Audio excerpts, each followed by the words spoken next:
Hey guys, what's going on? My name is Dr. Colin Zhu, and thank you so much for being here with us. This is the Thrive Bites podcast, and welcome to season 5. Here we talk about 3 things: plant-powered living, enhancing emotional resilience, and creating a thriving mindset. And I interview the most passionate guests here, ranging from physicians to coaches to dietitians to entrepreneurs.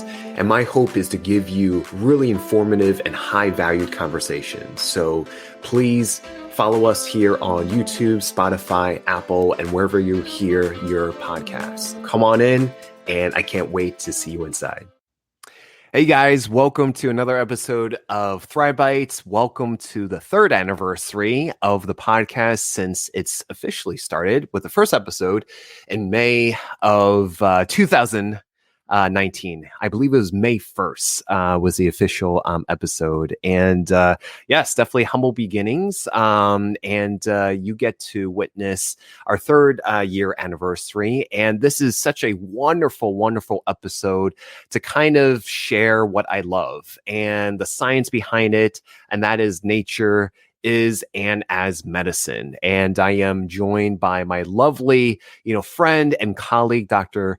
Melissa Sundermann, and she gives a wonderful presentation about the different iterations of forest bathing as originated in Japan, to the different park systems that we can access, to how it improves our physical and emotional, well-being, and to how it's actually prescribed in Canada and the UK. So you don't want to miss this wonderful presentation, and I'll see you inside. Okay, guys, well, welcome to another episode of Thrive Bites podcast. I'm your host, Dr. Colin Zhu, and thank you so much for being here with us. Again, you could have been anywhere in the world, and you decided to spend your cherished moments with us, and I am super, super appreciative and grateful. So this is a very special episode, and I can't wait to introduce the next topic and speaker for today. Today, we're going to be talking about all things nature is and or as medicine. And our guest speaker for today is Dr. Melissa Sundermann, and she is a plant-based physician, double board certified in internal medicine and lifestyle medicine. Has been practicing for medicine for over 20 years. She's also trained in integrative medicine through the University of Michigan, has completed a professional training program in mind-body medicine through the Center for Mind-Body Medicine based in Washington, D.C. And she's been featured in several lifestyle medicine articles, podcasts. She's been invited to speak in national conferences, and she really, really strongly believes in fostering a partnership with her patients and helping them guide towards a healing pathway through self-care, utilizing lifestyle medicine principles. And she currently practices with IHA. I'll let her, dive deep with that in Ann Arbor, Michigan. And she's helped to launch the IHA Lifestyle Medicine Institute and leads the Staywell Committee, which focuses on optimizing their 3,000 employees. And, on the back end, she practices what she preaches. And this is what we love about this and she enjoys running, biking, hiking, skiing, spending time outdoors, creating adventures with her husband, 2 college-age children, 2 dogs. She just told me about it. She's a 10-time Boston Marathon finisher, 3-time full Ironman triathlon finisher, and currently training for several upcoming Ultramarathons.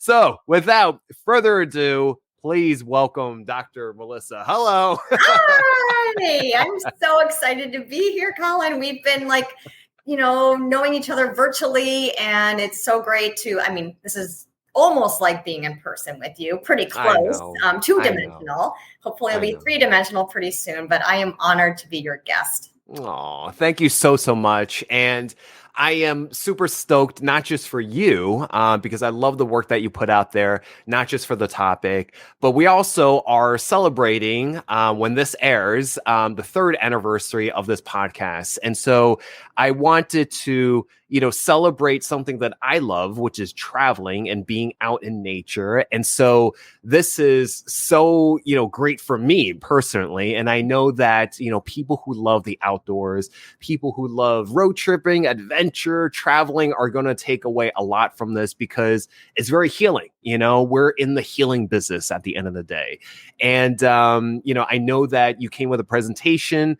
This is going to be a talk, for future conferences. So we are very, very appreciative for you to spend the time and for the work that you've done with this. So thank you very much. Oh, you're welcome. And like you said, this is just a passion of mine. So I've always loved nature. And, as I've been practicing for 20 years, it just seems like when I reflect back on what helps me to stay healthy and heal and when I've struggled, where do I retreat to? And it's always been the great outdoors and nature.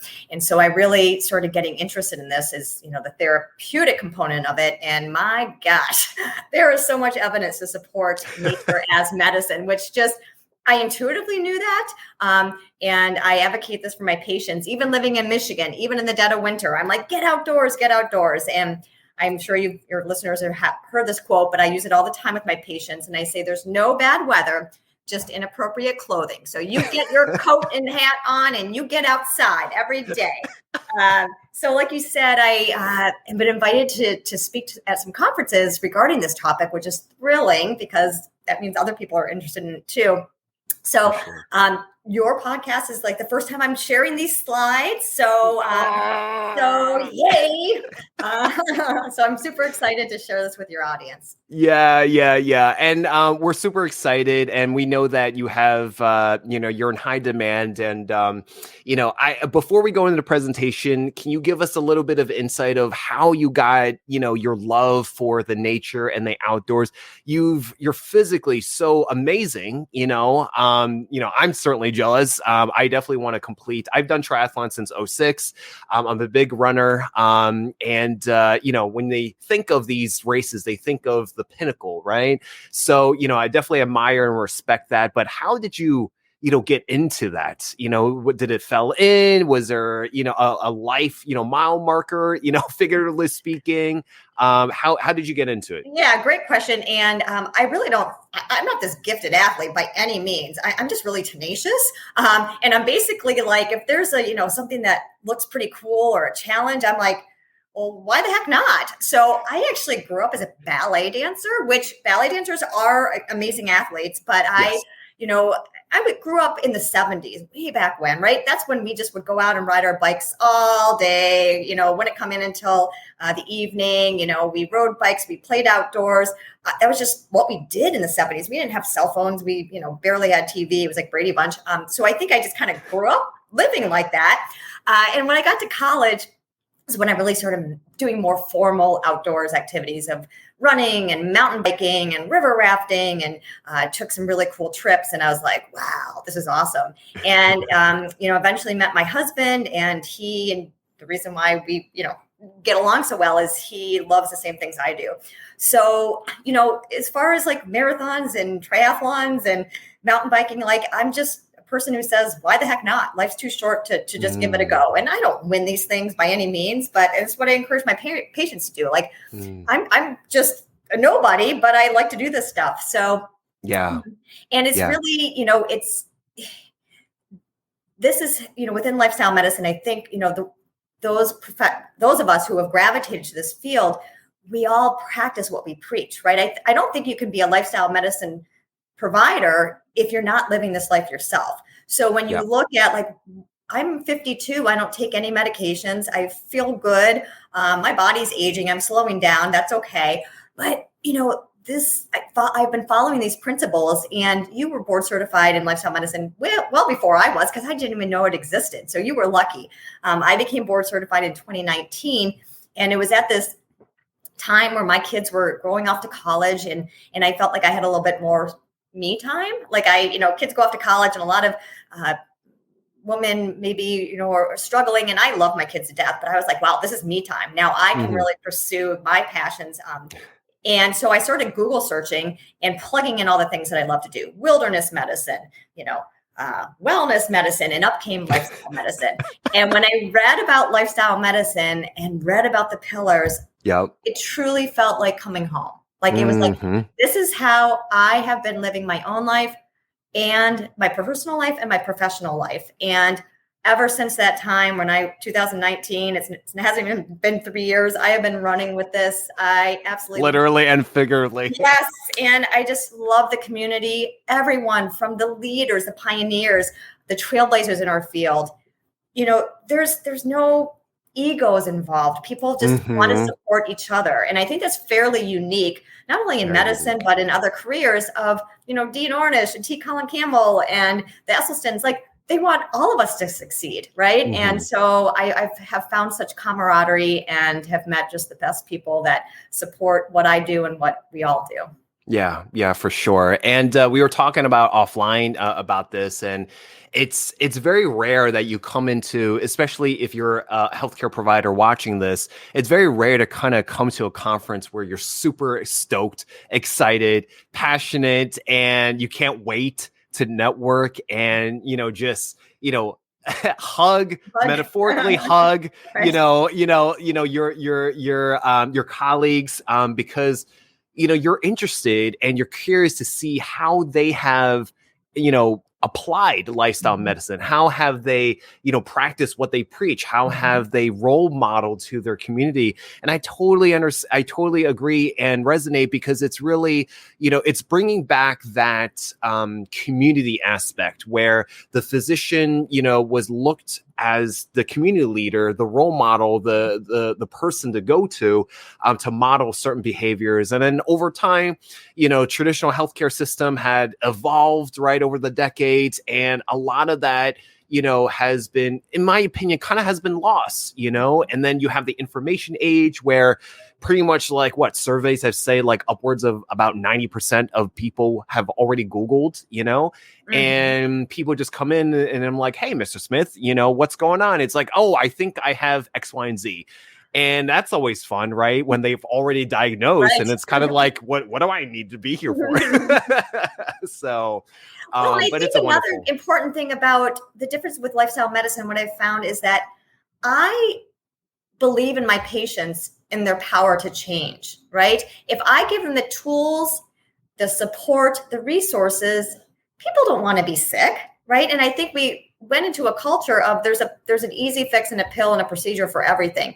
And just assuming that patients won't change. No one's going to behavior change too hard, not going to happen. And, I tell my patients all the time, like, I believe in you. If I give you the tools and the support and believe in you, and if you want this pathway, you can achieve it. And once, you kind of shift that of like, we're in a partnership. I can't do this for you, but I will be your biggest cheerleader. Yep.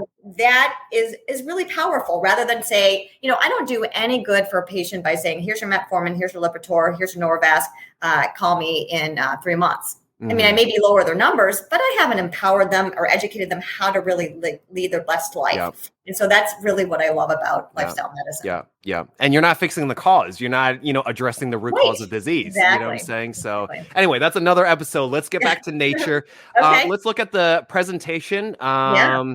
All right. So here we go. And I think you can control yourself. So take it away, Dr. Melissa. Okay. So the title of my talk is Moving Mountains, the Power of Movement in Nature to Reach the Peak of Your Well-Being. So this is what we commonly see, right? The exercise pill. To treat your high blood pressure, diabetes, hyperlipidemia, osteoporosis, take this new pill every day. Take it out for a jog, then take it to the gym, then take it for a bike ride. So a little humor there. What we, really, we just don't want to just give pills. We want our patients to engage in movement. So this is the 6 pillars of lifestyle medicine, which exercise and movement. I like to frame exercise as movement. Sometimes my patients get, they think exercise means you have to go to the gym. And I always try to encourage, we just want to move our bodies. So if you look at this slide here, you can see that we have become a sedentary population. And this is only through 2010. So we can only imagine what it is now. But back up in, World War I and the Depression, World War II, we were very active. We didn't have all these conveniences. Along came cars. We weren't having to walk around town. Then we didn't even have to wash our own clothes. Didn't have to bring them out to the drying rack. We didn't have, refrigerators means we didn't have to go to the corner store every day. Then television came, and wow, you can sit down for hours and watch television even before Netflix. And then our computers came, and we spent a lot of time doing that. Then the internet came, and what have we seen? And I've seen it with my patients, you probably too have, Colin, is that with the pandemic and so many people going hybrid, we see that, people are more sedentary and they're gaining weight because they just don't even leave their desks. So we have become, there's been, from 1900 to 2010, a 70% reduction in daily movement. And again, probably worse. Oops. Okay, so we know that there's lots of benefits to exercise. And you all have heard this, but just to highlight, it improves our sleep quality, it decreases anxiety, can reduce blood pressure, lower the risk of heart disease, strokes, type 2 diabetes, can lower certain risks of cancers, help maintains a healthy body mass index, can improve bone health, and reduces risk of dementia. So this is what I truly believe. We have the 6 official pillars of lifestyle medicine, and Dr. Sundermann, and I'm sure Dr. Colin also says the unofficial 7th pillar of lifestyle medicine should be daily exposure to nature and fresh air. And Hippocrates, who we've all known him as the father of medicine, says the physician treats, but nature heals. And I truly believe that. Mm-hmm. Okay, so again, the nature itself is the best physician, another Hippocrates. So this is what I love to prescribe, right? That is the beautiful prescription. It's a pill of nature. And this is another way to look at that pill. Like, if I could just prescribe this, I do prescribe this each and every day. And if this is the only pill my patients have to take, that would be wonderful. So Shinrin Yoku. Some people maybe have heard of forest bathing. And where did this whole concept of nature healing really come from? I think intuitively we maybe knew this, but where did some of the studies originate? And Shinrin Yoku originated in Japan, and the definition is a Japanese practice that promotes visiting the forest for relaxation and to improve one's health. The literal meaning is forest bathing. So a lot of times in this country, you'll hear forest bathing, and then the original Japanese term is Shinrin Yoku. So what is forest bathing? So Shinrin in Japanese means forest, and Yoku means birth. So basically, Shinrin Yoku means bathing in the forest atmosphere, and it's taking in the forest through all 5 of our senses. And it's not necessarily exercising or jogging. Sometimes it's just being in nature, connecting with our 5 senses of sight and hearing and taste and smell and touch. So what's the background of Shinrin Yoku? How did this originate? Well, back in about 1982, the National Health Program in Japan was proposed for forest bathing by the Forest Agency of Japan. And the main idea and goal, it was very insightful, was to reduce stress in their workers. So they realized our workforce is very stressed, overwhelmed. We hear that all the time right now in healthcare. We're all burnt out. So they had the insight to think, well, maybe nature could be healing. So in 2004, the Forest Agency of Japan organized a project team to investigate this effect of Shinrin Yoku on human health. Originally, they invested $1.5 million initial project. Wow. I know. And think about what we spend on pharma and procedures, it's like a drop in the bucket, for something that, wow. Yeah. So, and one of the key members was Dr. King Lee. And this is his book, so Forest Bathing by Dr. King Lee, a wonderful resource to learn all about forest bathing. And so some of the research work of Dr. King Lee is he wanted to find early studies relationship between Shinrin Yoku and immune function. And it's well known that the immune system, including natural killer cells, plays a vital role in the defense against bacteria, viruses, tumors, cancers. And it's already been shown that stress can inhibit the immune function. So the question Dr. Lee poses, could forest environment, Shinrin Yoku, reduce stress? So then he took that further and speculated that forest environment as Shinrin Yoku may have a beneficial effect on immune function by reducing stress. So this is the graph of natural killer activity. So the people with lower natural killer activity shows higher incidence of cancers, whereas people with higher NK activity show lower incidence of cancer. So you can see that that's true for both males and females. So the first forest bathing study occurred in Japan with Dr. Lee. It was back in 2005 in a Japanese city. And his first study came out. It was published in the International Journal of Immunopathology and Pharmacology. And subjects were taken to the forest for 2 days. And what they found was that they took baseline human natural killer activity. This is looking at men before, on day 1 and day 2. And so you can see just by being in the forest how our immune system responded to that. Mm-hmm. And so then he likewise took a group of people to basically an urban setting, like a mall, and said, let's have you just go hang out in a mall, and people are like, oh, the mall's kind of fun. You can smell Cinnabon and like also, the perfumes. Well, look at what happened to the natural killer cells. Basically nothing. They just stayed stagnant. So Shinrin Yoku actually not only increased the natural killer activity, but this effect lasted for like 30 days. So you can see the before and then the bump up in the green. And then even at day 30, even though it's dissipating a bit, it still was above baseline. So just by going into the forest and going into nature, this can, go in the beginning of the month. And by the end of the month, you're still going to be feeling the effects. Dr. Melissa, can I ask a question? Yeah.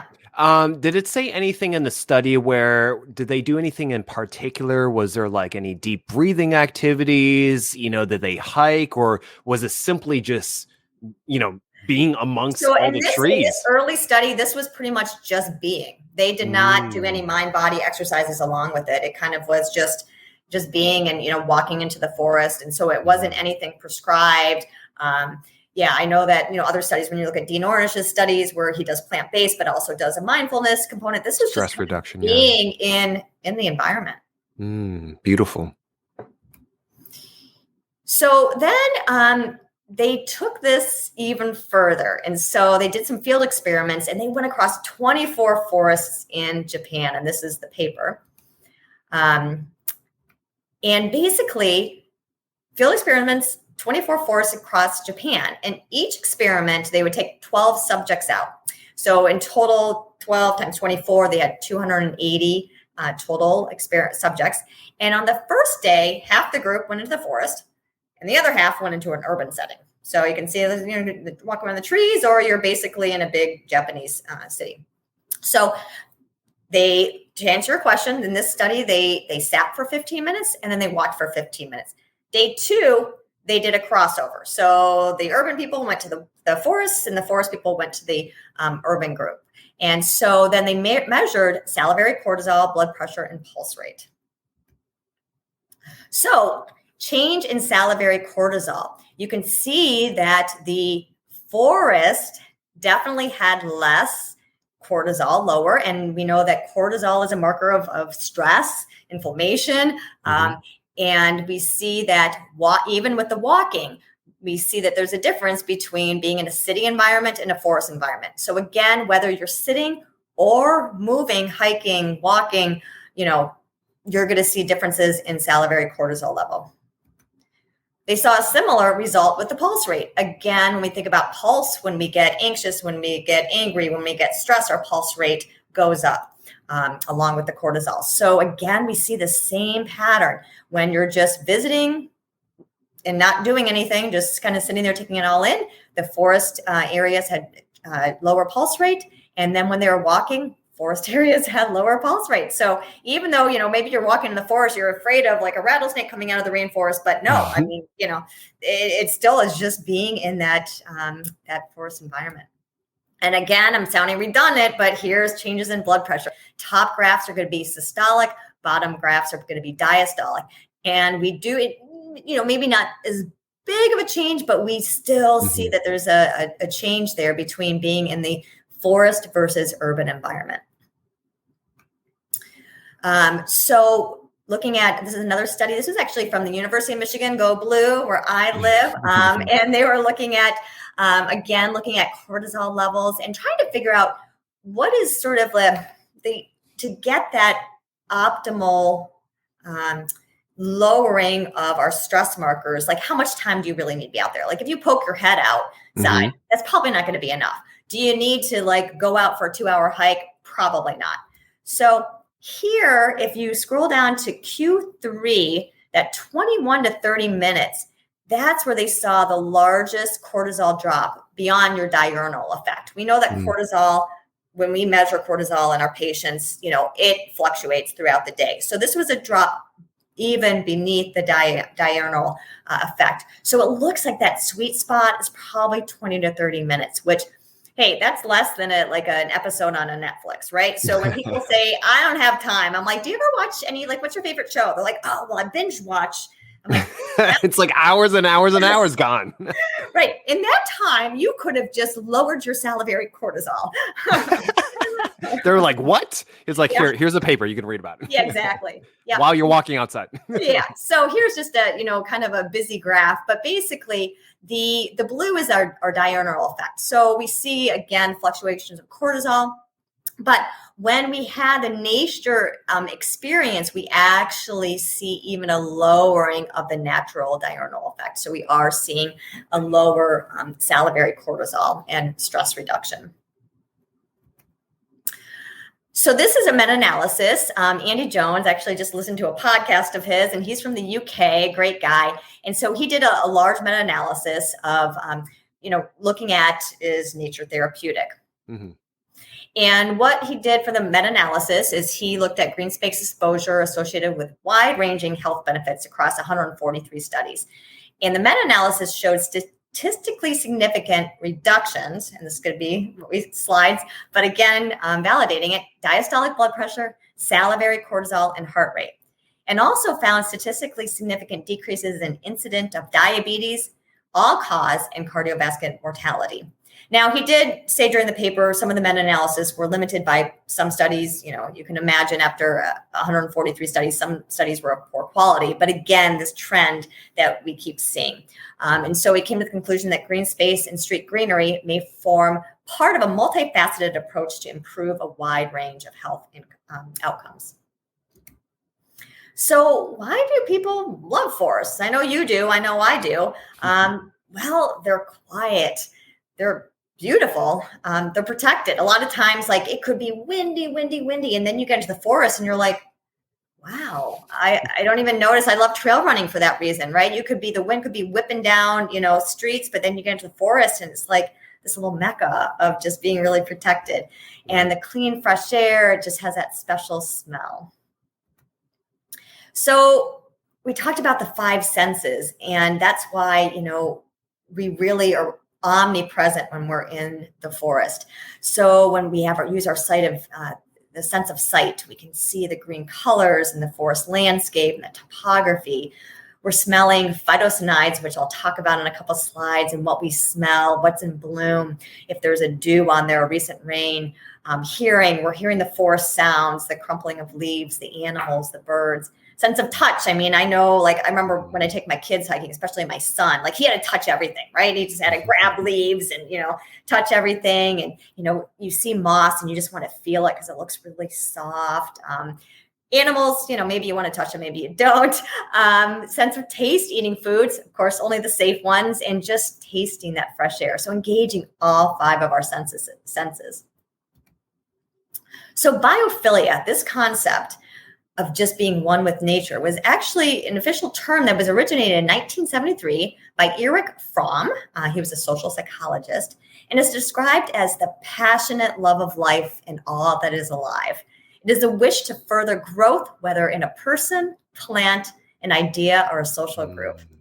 And it's this innate emotional connection of human beings to other living organisms, right? So we're humans, but everything in the forest and in nature is also living too. And so just this, from our genetic code that we're supposed to be together. And I love this picture of, this person reaching out and holding hands with this, this tree.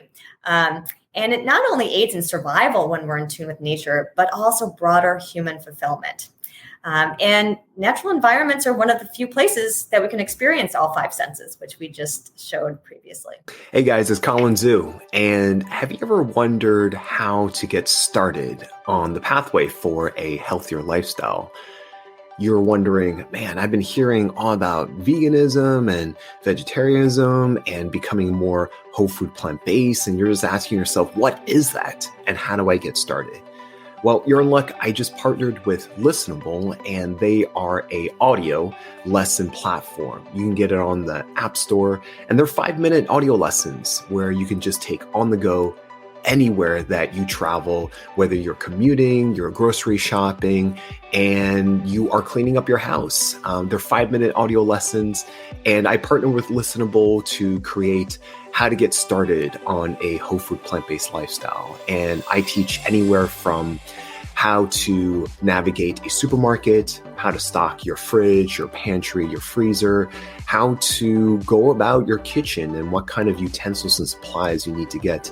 And we talk about the different food groups, and overall, we just want to get started. It's an hour lesson, and it's a great tool to put into your toolkit on how to get started on a whole food plant-based lifestyle. And if you go now to listenable.io, you can enter the code ColinZoo, and you can get 30% off a year on these audio courses, not just for mine, but also for anyone else's that are in the industry. And it ranges from health to psychology. Again, it's 5-minute courses, and they're great. And if you want to get healthier for this year, I highly encourage that. I always advocate the people that I speak to, my patients or clients, to not just get healthier for themselves, but also for their family, for their significant other, for their children. So I encourage you to take a listen, and thank you so much for listening, and back to the episode. So I mentioned phytoncides, and I hadn't heard about this really concept. It sort of made sense to me, but and it's, the plants actually give out these like oils that are actually healing. And so here's the definition of how we came up with the phytoncides.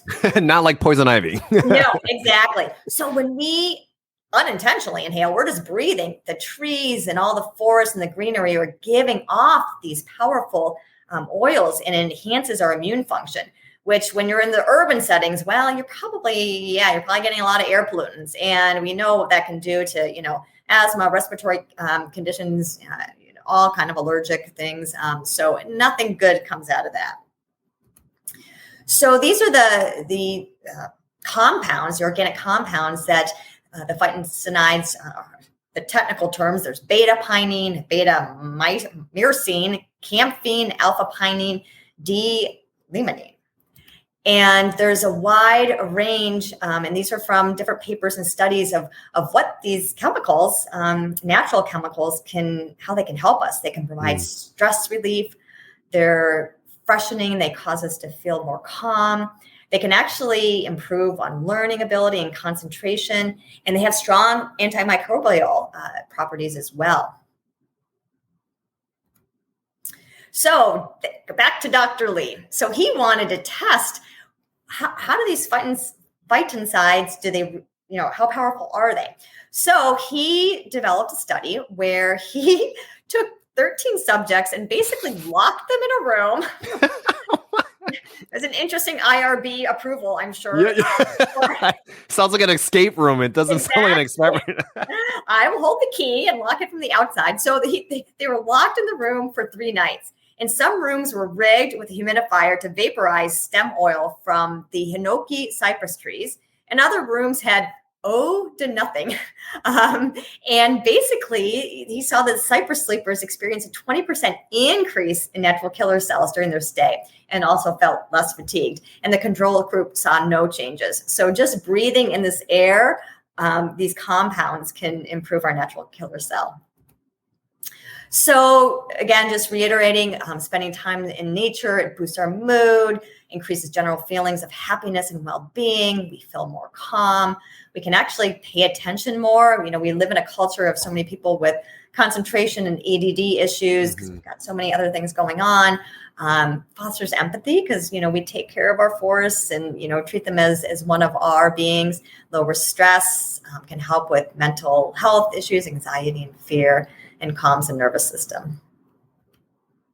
So again, this is just a slide that's just going to basically talk about what we just mentioned about all the benefits of nature. And, there's been, when I've been reading these books about getting ready for this talk, basically like nature deficit, we think can be contributing to some of the ADD that we're seeing, right? So if we get kids out in nature and better academic performance, they can pay attention more, increase enthusiasm, improve behavior. So, why outdoor recess is so important, right? Oh, yeah. And it's a shame to kind of, when I think about recess and music, the arts, yes, physical education, and you see those, and depending on the budget, they may not even have them as part of the curriculum. And it breaks my heart because I know that, I grew immensely from just moving, saying instead of being locked in a chair. Exactly. So again, these people can look at these. This is just going to be similar. There's going to be some studies that show the same health benefits that I've been speaking about. So exercise outdoors can reduce sadness, anger, fatigue, can improve depression, anxiety, ADD. For the elderly, there's been some studies that they have gardening as part of assisted living and Alzheimer's. And just spending time in gardening can help with dexterity of their hands and also can help improve cognition or stabilize cognition loss. So this is really interesting. These were some studies that looked at green space in urban dwellings. And so Coe and Sullivan in 2001, there's a very, famous at that time, it's a big housing project in Chicago called the Ida B. Wells. And they wanted to look at, should we have more green spaces in urban environments? And is there a benefit to that? So they looked at a series of courtyards ranging from kind of like this, where there's no greenery and just concrete everywhere, to some of the housing units in this big, huge housing complex had a view of mixed concrete, maybe a little bit of greenery. And then some of them actually had like courtyards with lush landscape and trees and grass. And they analyzed 98 buildings over 2 years. So the result, what it showed is there was striking correlation between level of greenery and number of assaults, number of homicides, number of vehicle thefts, episodes of burglary, episodes of arson. And the buildings with the highest levels of greenery had 48% fewer property crimes and 56% fewer violent crimes. So that's just by having green space, right? Nothing else, just having green space. Wow. So, when they sort of talked to some of the residents about, what do you think's going on? And they seemed to notice that when you had these prettier, greener courtyards, the residents would go outside and hang out like this, right? You can see that there's trees and grass, and they got to know each other. So, why are you going to assault your neighbor if you're friends with them? Or why are you going to steal from your neighbor? So they got to know each other. They could keep an eye out. They trusted their neighbors more. They reported that their neighbors were more concerned with helping others, with supporting each other, empathy. They had strong feelings of belonging, and they engaged in more social activity. So we can't have a lifestyle medicine talk without mentioning the gut microbiome, right? Yes, of course. The gut microbiome, my God, it's involved in everything. So this was a study that came out pretty recently, and it looked at the impact of outdoor activities on the gut microbiota. And this was on young kids, preschool children. And what they looked at was 94 preschool age children, and they were in a 10-week nature-related structured play and grow. Basically, they were outside, they were playing, they were digging in dirt, they were getting dirty.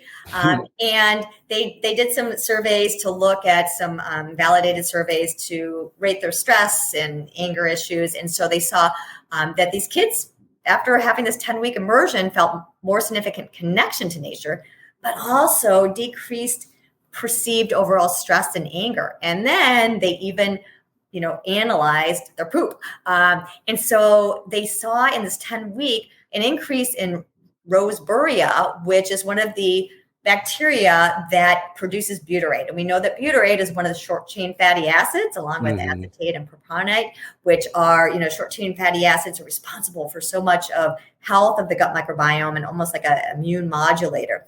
And they also saw increase in fecal serotonin level. And we know that serotonin is like that happy hormone. 90% of the serotonin is actually produced in the gut microbiome. So that's even signifying that we're improving the gut microbiome. So get those kids and adults, let's just dig in the dirt. So movement in nature, my passion. So again, I'm going to sound like broken record, but when we move in nature, we get these same benefits of just like being in nature.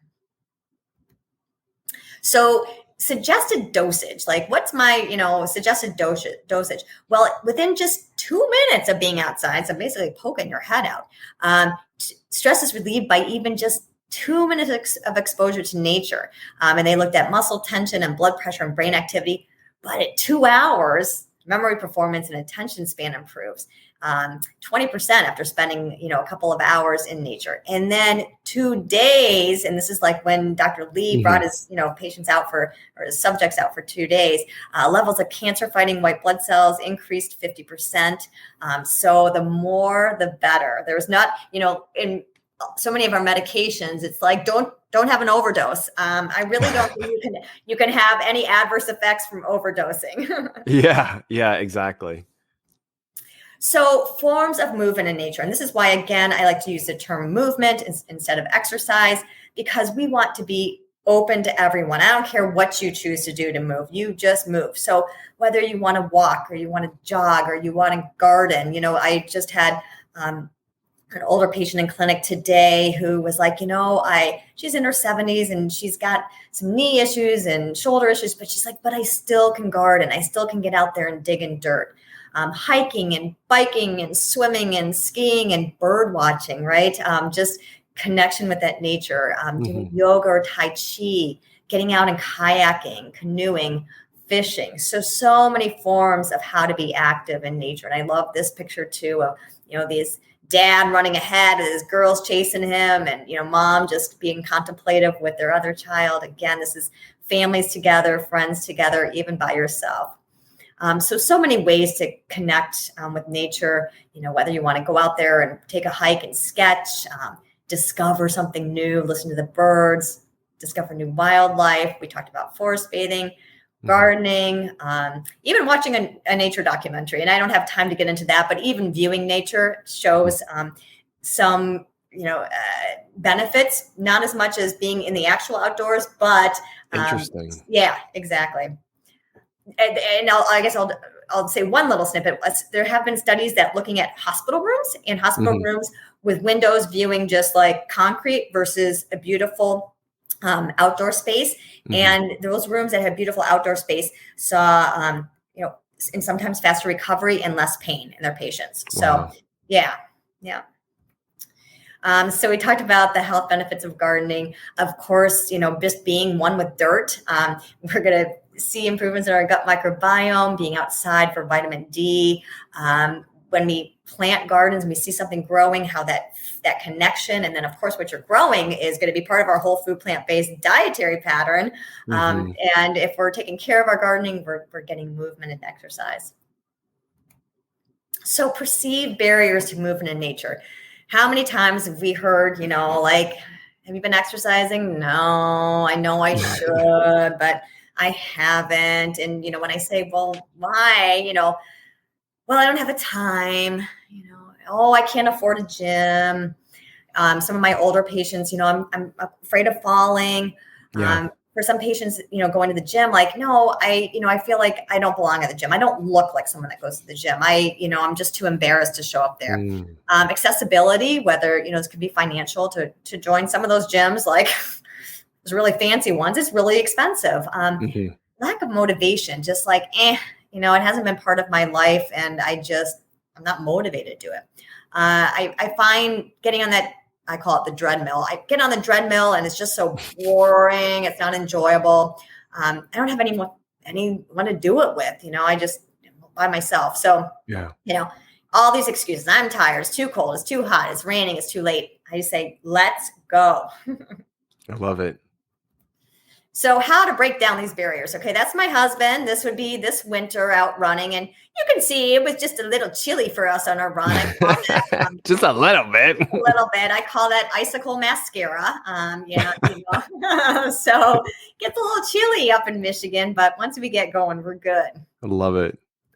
So this is how I, break down those barriers, right? I've surrounded myself with people, family members, patients who, enjoy doing the same stuff. So this is one of my patients, Jill, and this is her grandson. And she struggled with her weight her entire life. She's a mother of 6, was a full-time mom, always put her kids first, had been very sedentary, struggled with anxiety on a lot of medications. And she came to me and she saw what my husband, when he went plant-based and like what his transformation was. So she said, I want to do what he's doing. So she started moving her body. She went plant-based. And basically, this is her grandkid and one of the inspirations. And she messaged me. She's like, you're not going to believe this. I went out for a walk one day and all of a sudden I started running. Like I haven't run since I was a kid, but my body felt so good. I started running and it felt great. And so now she's exploring all trails around. This is my son. He's about to graduate from college. We climbed Pikes Peak last summer, a 14er.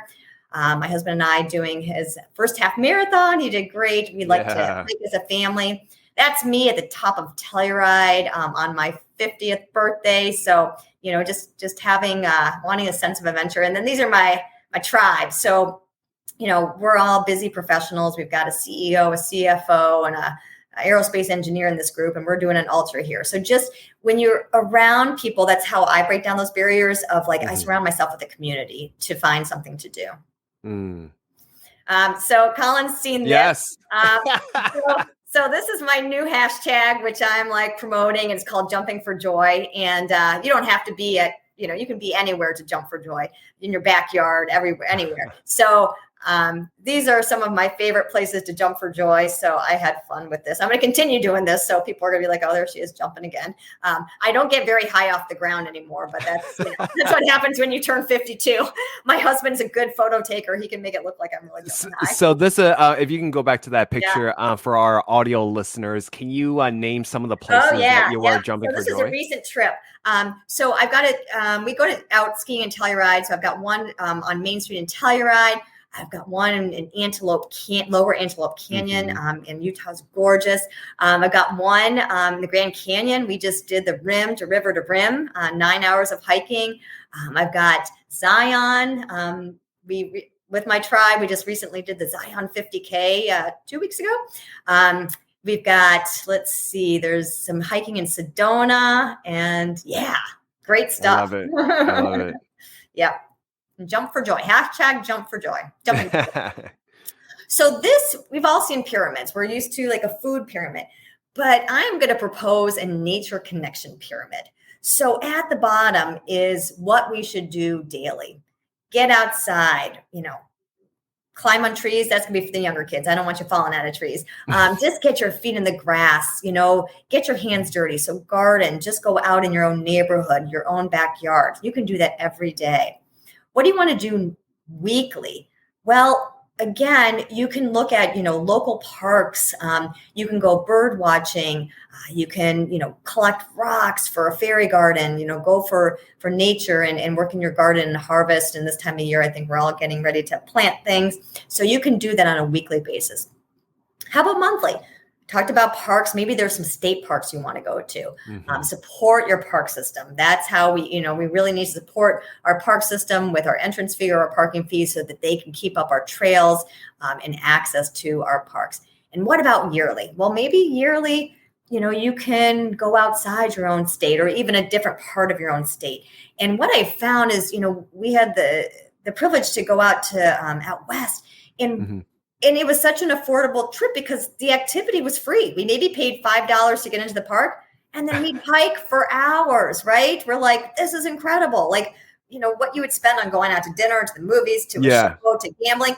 And we just hiked and hiked and hiked, and it didn't cost us a single cent. So utilizing this nature connection pyramid, and, using it with your family. I'm going to use it with my patients of just, let's use the food pyramid along with the nature connection.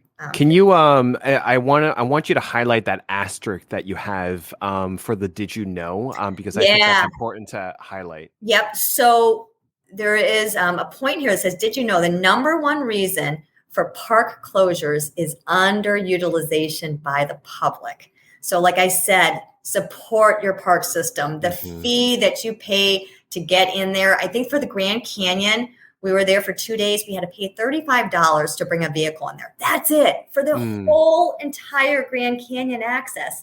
So we've got to support, our local parks, our state parks, our national parks, because they are such a gift, and really for a nominal fee.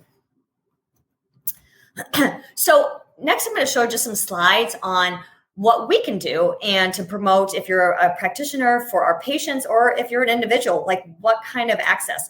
So this is a program, Park RX, which is in the States. And if you go to their website, you can sign up. And basically it walks you through, and you can be an enrolled practitioner. And like in my area of Ann Arbor, Michigan, I can basically plug in, the patient lives in the city of Howell, and it will pull up parks that are all around that area and in a radius. And so I can write a prescription, and we write it the same way, like one hike per week, 30 to 60 minutes in duration, dispense, one weekly times, 8, refills unlimited. So really treating this like a true prescription. And again, Park RX, I think it's parkrx.com or .org. And great. Wow, I can't believe that's an actual website. It is, yes. And it's a great company, and they're doing great work. So this is in Edinburgh in Scotland. So they have made this, nature prescription. So they started handing out nature prescriptions, and 69% of patients there received nature prescriptions for mental health conditions. Let me start back. 350 patients received nature prescription for 32 different health conditions. 69 of them were for mental health conditions. 17% of the prescriptions were physical health conditions like obesity and diabetes. 3/4, so 75% of patients reported benefiting from their nature prescription. And 87% said they were likely or very likely to continue their nature prescription. So just the fact of giving nature prescriptions, people just don't, discard them. It shows that if they take upon them, they are reaping the rewards. This is a super cool app. It's called NatureQuant, and Nature Dose, I think it's NatureQuant is the company. Nature Dose is the app. You can download it on your smartphone. And basically it's kind of like I've got a Garmin that's like tells me, okay, this is your step goal, and get out there. But this actually would keep track of your exposure to nature, and it has a weekly goal. So this example is for this patient, the weekly goal was 120 minutes. They can see each day of the week what they've basically achieved, and they're 91 minutes into their goal of 120 minutes. So when we look at people who enjoy apps and trackability, we actually have a good app for our nature prescription and nature dose. So this is the Association of Nature and Forest Therapy Guides and Programs, a wonderful website you can actually become a certified forest therapy guide, which I think would be exactly that. That's your job, is you just go forest bathing. Oh my gosh, I'm looking at retirement. This is what I'm going to do. So I found some great information and a wealth of knowledge. And these people are just trying to get people, exposed to nature, healing from nature. And so you can get that is so cool. Become a forest therapy guide. So Dose of Nature. So this is, it seems like the UK is a little bit farther advanced than we are. I think we're gonna come along. I know we are. Colin and I are gonna make sure we do. Yes. So Dose of Nature, and with their nature prescriptions, It's a Dose of Nature prescription is a 10-week program that introduces individuals to the mental health benefits of spending time in nature. It aims to inspire lifestyle changes that will have a significant and lasting impact on mental well-being. This is achieved through a combination of education, firsthand experience, and practical and motivational support by a trained Dose of Nature guide, right? So basically you get a referral from your GP. Like that's me. I'm a GP, internal medicine. And then they get like a psychological assessment, where they are with the mental health. And then the 10-week, you get one-to-one programming, including weekly meetings with a trained Dose of Nature guide. The client commits to a minimum of 3 to 4 independent nature visits in addition to this one-on-one. And then they do this, and then the psychologist will review it. And then they have all these group activities that they get referred to. So it's basically this whole support. Wait, this is only in the UK? Well, right now they're doing this in the UK. Yep. Oh. So, it's like this treatment plan, right? It's a full. Well, we can hey, Dr. Melissa, we can refer them and the patients can just fly to the UK. Right. And do that. Well, they better bring their primary who referred them too. If I got to be there for supervision. Yeah, exactly. We have to oversee their program. Exactly. Yep. So that's pretty cool to see. And then this is similar to Park RX, but this is different. This is Parks. And again, this is in Canada. So come on, US. So this was launched in 2020, and it's Canada's first nature prescription. And they recommend spending a minimum of 2 hours per week in nature in at least 20-minute intervals. So again, we saw slides about the goal is 2 hours per week. And we saw that sweet spot between like 20 and 30 minutes of being out in nature. So the Parks medical professionals can prescribe an adult Parks Canada Discovery Pass. And basically this pass covers year-long admission to over 80 destinations across Canada. So waives the fee completely, right? So they've got this partnership realizing the benefit. So go Canada. So now they've got free access. This is a cool, again, I'm finding all these great things. So this is called Casting for Recovery. And this is a nonprofit for breast cancer survivorship. And I'm good friends with Dr. Amy Commander from Mass General, and told her about this. She's like, this is the coolest thing. So basically, if you're a breast cancer survivor, you can apply for one of these trips and you go out on this retreat and you learn about fly fishing and fishing. And really it makes sense because with breast cancer survivorship, a lot of women have had mastectomies or surgery, lymph node resection. And so they get a lot of adhesions, decreased mobility. So if you think about fishing and casting, what a great physical therapy, but a lot of chest and thoracic movement. Yes, so connection with nature, right? So just wonderful programs going on worldwide to basically promote nature as medicine.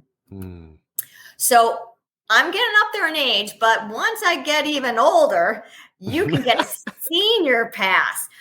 Basically for like $80, you can get a unlimited lifelong pass for $80. And I can't remember, I'm trying to see how old I have to be. I'm not quite there yet. I think you had to be like 62, but yeah, for $80, a lifetime membership to any national park. I have a patient she's an avid bird watcher. And she told me about this. She's like, she pulled out, she's a card carrying member. She's like, look at my card. God. I can go to any national park for free. So that's a pretty cool thing that the benefits of getting older. So in conclusion, again, let's go back to Hippocrates, who knows everything. and this quote I love: if you are in a bad mood, go for a walk. If you are still in a bad mood, go for another walk. So, and preferably, I'm going to say outdoors. Just keep moving and just keep getting fresh air. And that's basically my talk. Wow. I love it. Thank you so much. I definitely have to give you a round of applause.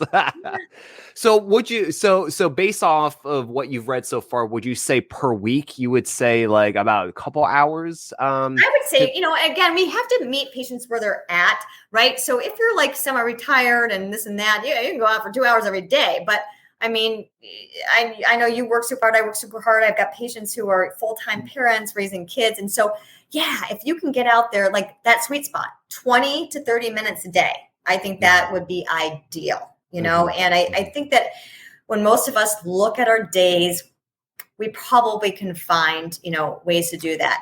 I try to even my whole office knows in between my morning patients and afternoon patients, I get a little bit of a catch up time instead of catching up on my work, which maybe some people say I should. I go for a walk. I just bundle up and go outside and go for a walk. And I feel so much better for my afternoon patients. I'm more present. I feel better mentally. I just can be more patient with my patients. I feel, more grounded, more centered. So I think if we look at our days, and sometimes I say, set your alarm for 20 minutes earlier. If life gets too chaotic by the end of the day, get up 20 minutes earlier and just move your body, preferably outside. Yeah. I would probably add to that, even just our current, physical activity guidelines, if we could just have them just do their physical activity outside, that way you don't have to carve out another, 20 or 30 minutes. Oh, right. Yeah. Just, work out outside, do your calisthenics outside. I think what would be cool, I've seen this in Brazil a lot, and there's some places that do this where, just along the coastline, just on their boardwalk, they have public gyms, that they're just laid out. And, Brazilians, they love to work out. So, people just do it all day long. I think it's a combination of public policy, right? Infrastructure, state, local, government, just putting things together.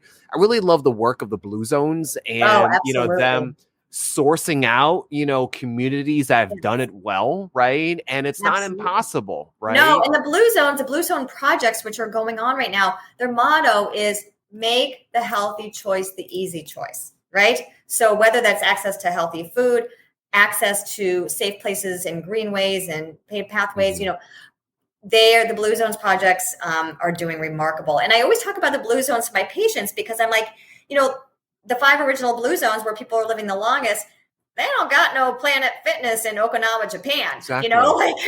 And exactly. but people just moved and they, they garden, they walk to go, see their neighbors. And it's just a culture that, like I said, we've got an easy button in a lot of ways that, and I think a lot of it, you can probably add to this, really stem from the Industrial Revolution, and that's where, society, civilizations continue to flourish in terms of many, many different ways, technological advances, but it kind of removed ourselves, physically, from nature, and we just don't recognize it anymore, Exactly. So, and now we're doing studies where we have to kind of prove to kind of go back to it. Right. And I see that with my patients of, I get so many, because I see a lot of middle-aged women, which I am one of those, who are just tired, right? They're stressed and they're tired.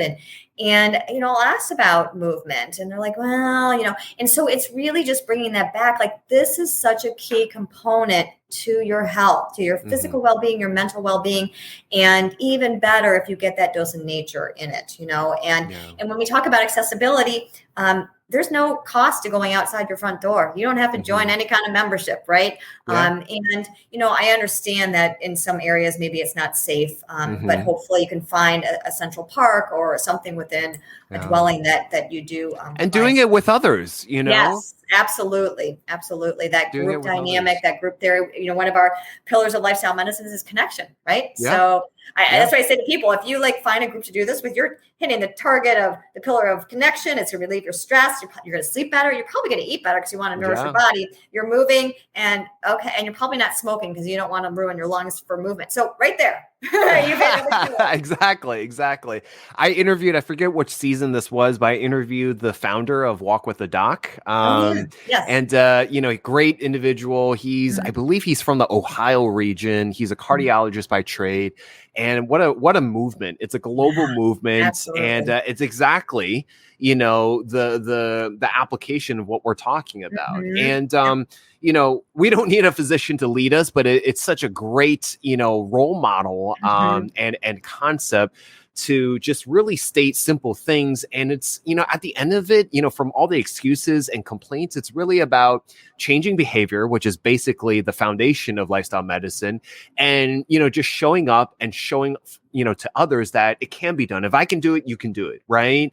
And the access is not that huge. The barrier is not that huge. The cost is not that huge. So, it's very, very, very doable. And we just have to, anyway, shut up and just go outside. And I think, like you said, like maybe you don't have to be a doc, but I think it's important that when we have patients coming to see us and trusting us with their health and well-being, we need to model that we're doing this ourselves. And I tell my patients that I'm like not perfect by any stretch of means, believe me, but I try to do my best, and I'll let you know what works for me, what I've struggled with, and maybe that will help you too. So I think with that walk with the doc, it shows that, okay, my doc's out here walking too and feels this is important. So I think we really need to practically preach, if we're going to talk the talk, we need to walk. For sure. And I think, something as simple as the stitching of the photos for you jumping for joy, it's not just a great Instagram post. I think it's, probably, it's a very powerful message to send to your patients, to show that, wow, my doctor is happy. She's flourishing. She's literally jumping for joy. And what am I, what do I have to say for myself? Let's go out in there and do it. So yeah. I agree. Dr. Melissa, thank you so much for that wonderful presentation. I am very honored and privileged to, receive that as your first talks of the year. Thank you for showing up. Thank you for doing the work you do. Thank you. And I hope you continue to, impress upon us, the importance of nature is and as, medicine. And thank you for showing up for the world, doing what you're doing. Well, thank you. And I am honored to not only be your guest, but to be here on your 300th episode. My goodness, you wear all kind of hats. Boy, you got to come and cook me dinner, okay? We haven't quite got the 300. I think your number 126, 127. So third anniversry. Anniversary. Gotcha. Okay. Well, Yeah. No, but it's 300th.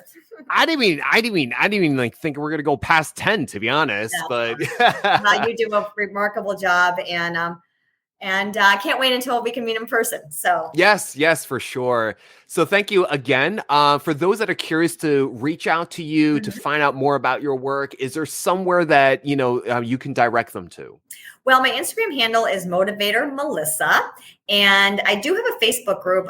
Call me if you've got show notes, because it's just based on geographical location, and you're not going to be able to spell it. But it's Lifestyle Medicine Washtenaw / Livingston counties, and we've got like 2,000 members from all over the world, and it's been a great group. I'm on LinkedIn, just at my name, Melissa Sundermann, and those are probably the best ways to find me and connect with me. And if you love what I love, I'd love to know you.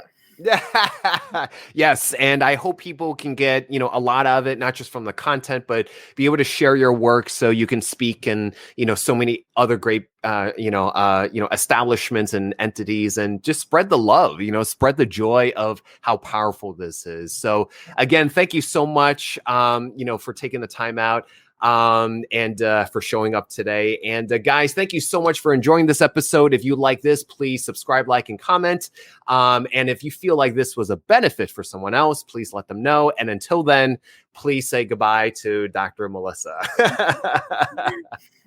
Hey guys, thank you so much for watching that episode. We hope that you enjoyed it. If you like this, please like, follow, and subscribe. And please follow us for the latest updates for this season 5. And if you feel that this was a benefit for someone else, please let them know. And please follow us on Apple Podcasts, Spotify Podcasts, and YouTube. And thank you so much again. And we will see you on the next one.